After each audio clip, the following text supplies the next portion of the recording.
Hey, thanks for joining us again. We are here and going through the book of Romans, and we have made it all the way through the first 12 chapters. Now we're going to spend 2 more days. This week, chapters 13 and 14, then we'll finish up with chapters 15 and 16 tomorrow.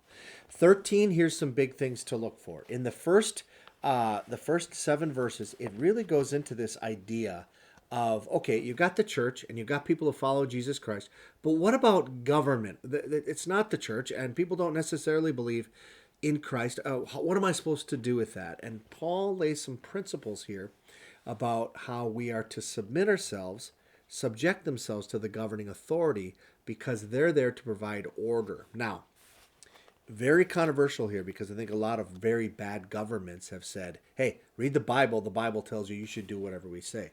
That's not what it's saying. It's saying the government is given there to provide help and guidance so that we can have human flourishing, right?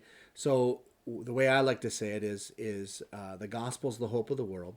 The church is the pillar of the truth. In other words, they're the ones that God has given the gospel to give hope to the world.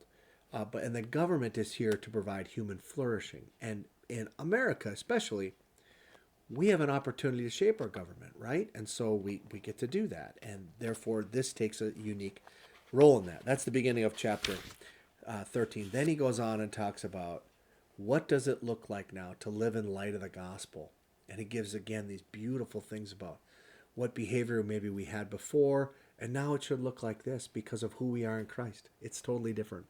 And what love looks like. So enjoy that. Brings us to Romans chapter 14, which I think is a wonderful passage talking about, and it goes all the way a little bit into 15. We'll touch on that tomorrow.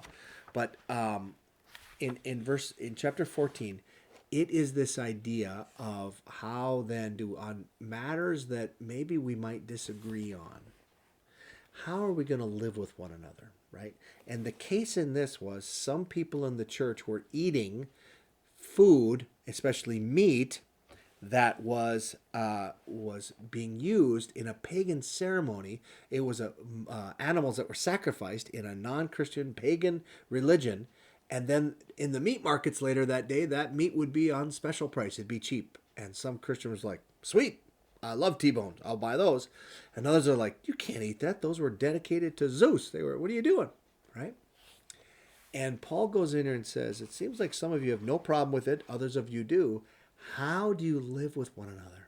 And it is wonderfully written. And I commend chapter 14 to you as we learn, and it's very relevant for our culture. How do we learn to live with people that maybe on some things we don't see exactly the same way? We'll see you tomorrow for the last 2 chapters of the book of Romans.